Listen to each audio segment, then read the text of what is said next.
What's up guys, I'm Toneisha and you're on Generation Outcasts.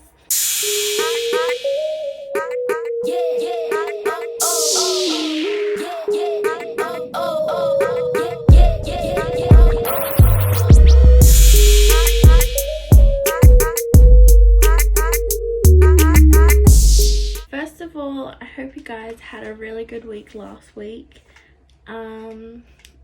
And I apologize for not uploading on Sunday because I just didn't like the video and how it turned out. For this video, as you can tell, it isn't quite like our normal makeup videos and it is quite different from what Isabella and I would usually do. So I actually got this idea from watching a lady actually do these types of videos where she does her makeup for whatever she's getting ready for, and she tells stories about murders that have happened in the past. She talks about conspiracies that people have. She talks about mysteries, paranormal stuff, things that like people have gone through with all of the paranormal stuff.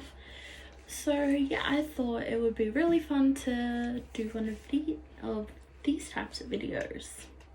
So the lady that does these videos that I was just telling you about, her name is Bailey Sarin. I'm not too sure if I said the last name correct or not, so apologies. But I will put her Facebook little account in the description, so you guys can definitely go check those ones out as well. She does hers what I assume is off of her head, like she remembers them, but I'm not 100% sure. But you're gonna have to bear with me because I don't have a really good memory, so I've taken notes and written them down on a little Word document that is actually behind the camera. So you're just gonna have to bear with me for that one. So yeah, let's get to our makeup and stories.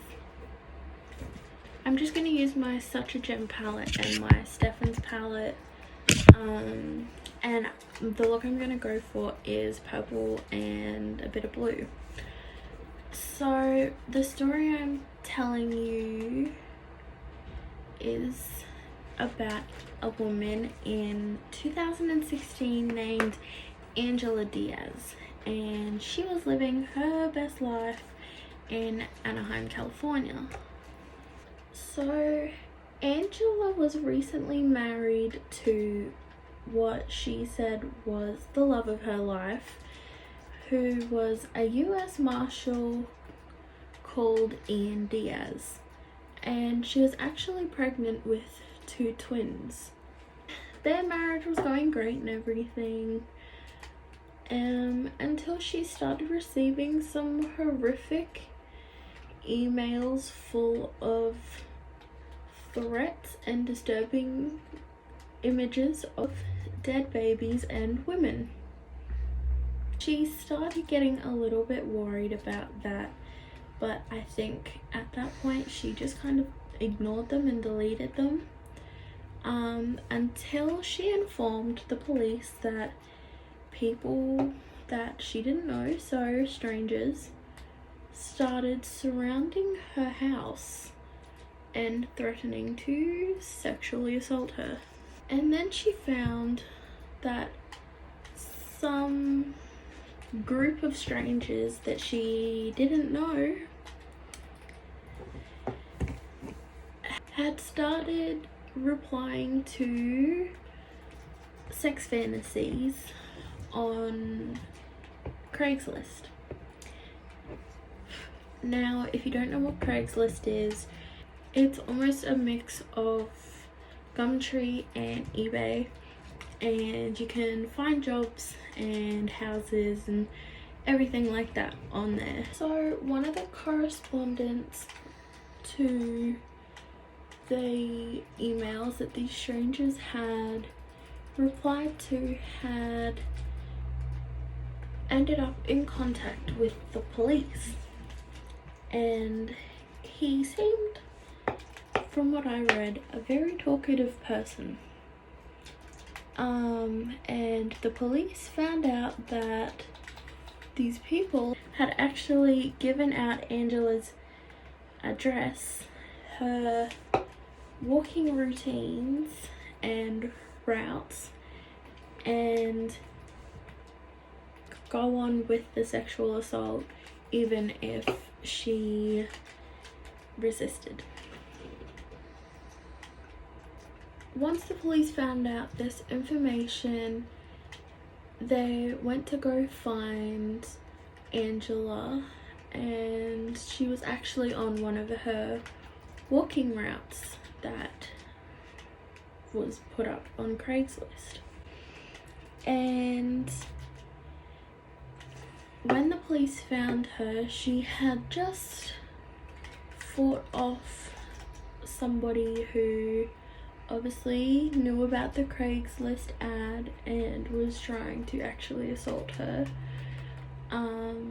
So she had bruises on her head and probably on her arms and hands and stuff. When the police had asked Angela who she was the dangerous monster doing all of these things to her, she said that she was 100% sure that it was in fact Michelle Hadley, who was a fairly recent ex-fiance of Angela's husband Ian. So not only did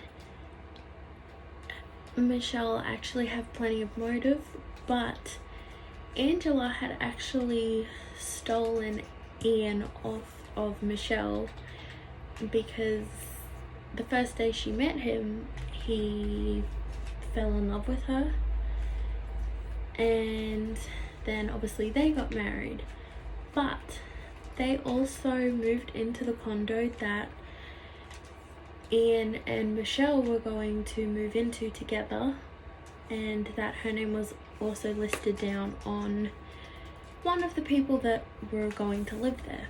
So she also openly fought for her house back. So because of all of this, the police arrested Michelle, and it seemed like an open and shut case.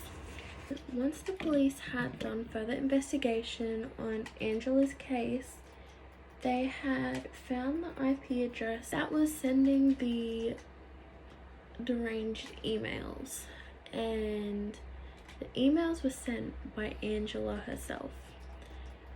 In fact, Angela even set up the people to attack her on her walking routes.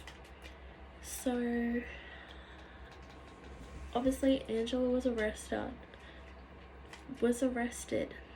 and was found to be a pathological liar. She had organized her own rape attempts just to put Michelle in jail forever. She also lied about her family and where she worked. Even her pregnancy was a total fake. She actually bought sonograms off of Etsy to show Ian and his parents. And of June 2017, the Orange County Jail attorney announced Angela had also faked cervical cancer and doctor's notes. She also impersonated an ex-boyfriend,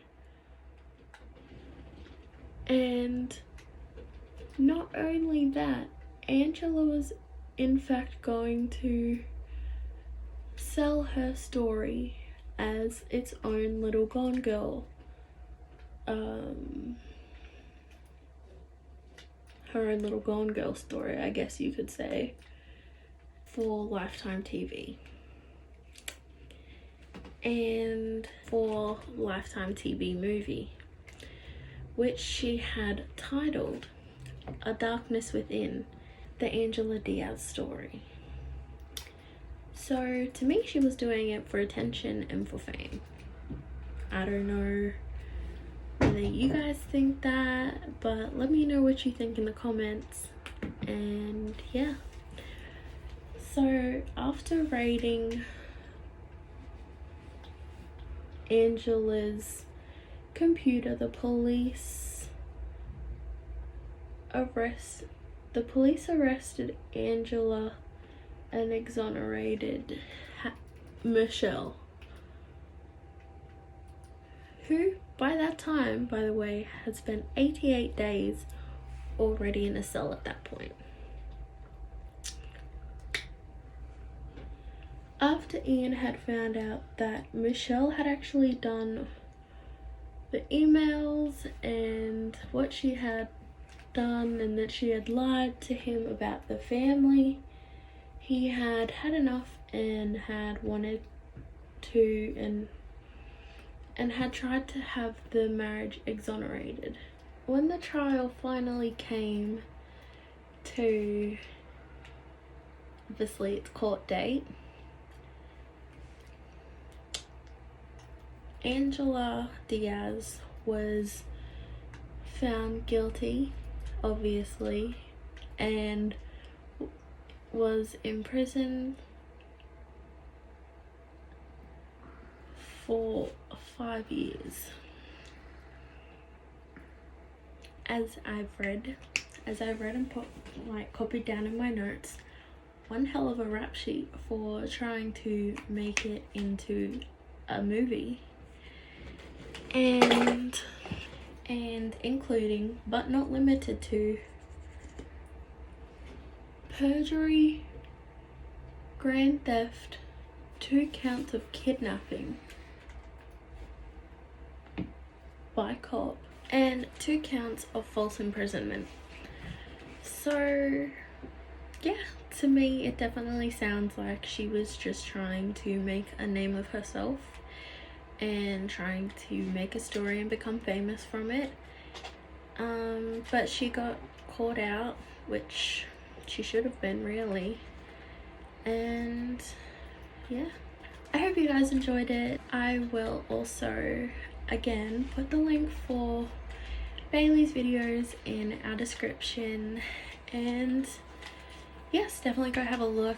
That if I have another chance of doing a video like this again, I definitely will do a case that Bailey had actually talked about in her videos, because to me it's interesting but a little bit heartbreaking at the same time. So that's it for this video. Stay safe, stay healthy, and don't forget to follow our Instagram, which will be up in this section. Twitter will be, I'm gonna start putting them down below here, and obviously our other social medias will be in the description, along with mine and Isabella's private Instagrams, because we use that more than anything else. And that's a wrap for this video. So we will see you on Sunday with a new video, and yeah, we will be posting 2 more other things this week on our Instagram, so definitely go check it out and keep an eye on that. As for now, have a good week. Bye.